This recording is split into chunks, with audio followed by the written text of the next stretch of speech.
This next form is commonly known as Seishan, also known as Hangetsu. This is the one kata that hides the secret of Tomari-te. Techniques, the rhythm, the use of the shoulder, the type of front kick, paying attention close to the foot, and how it twists like a tiger's paw when it walks before snapping it out. The breathing, the rhythm, the power, the way it's brought together, the pivoting of the feet, the switching of stances constantly, the speed of it. It's all part of the Tomari-te characteristics. Note the final punch in a two-punch block kick combination represents the one-punch Shorin-ryu. Theory behind it is that you're using the one punch to eliminate your opponent with just one punch. Rather than spending all day fighting the guy, you eliminate him with that one punch. The use of the back fist, I tried to demonstrate it in the kata. The two different ways of the back fist can either be in a wide overhead arc or crossed like this. Okay, this is next kata, Seishan, coming up.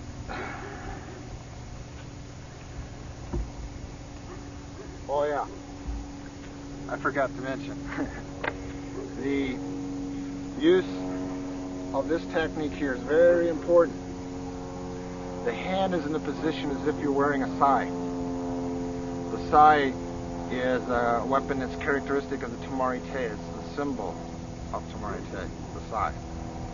And so, when the sai hand, or sai no te, grabs the opponent at the wrist, it slides down to the wrist and locks. You can use this finger to apply pressure to the pressure point when grabbing the wrist or forearm. Here, here, here.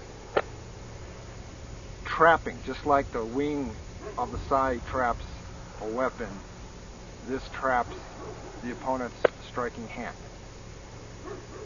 The downward thrust of power at blocking, grabbing, and downward comes from the lats, here. And the turning comes from the hips. It's not pulling with the arm. The hips turn the arm back, okay? It's all from the hips, which brings your opponent closer to you. Power comes from the hips, not the arm. Power in the arm is a downward, which is why you should feel it in the lats. Okay. Seishan.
Okay, couple other noteworthy points. Can you get the whole body in this? Also the feet. Up. A little bit more. How about zoom in or wide angle? I think it's wide. There we go. Okay, you got me? Yeah. Okay. Things to remember also, the stance. The stance is as narrow as you can get. In Seishan, the knee, not a strong bend like that anymore. Just a small bend. Leg back here straight. So when you're making your blocks, turn your hips, you can feel yourself locking in more. You're more rooted to the ground. It's just a theory. Can't prove anything, but I think this particular stance evolves from the fact that Chotoku, when he developed this form, he was wearing a kimono. Most Japanese wear kimonos in those days. And anyone who's ever worn a kimono knows that the leg movement is restricted pretty much, unless they've got it open. So this kind of short stance, and with hardly any bend in the knee, would be very characteristic of being able to utilize the full maximum power of the hips and not lose any momentum or power or balance while executing a punch or a kick. Consequently, also, that's why the kicks were probably low a lot of times. And a lot of cat stances seen in Tamari tape, simply because of the clothes they wore. But that's just a theory. Okay. Cut.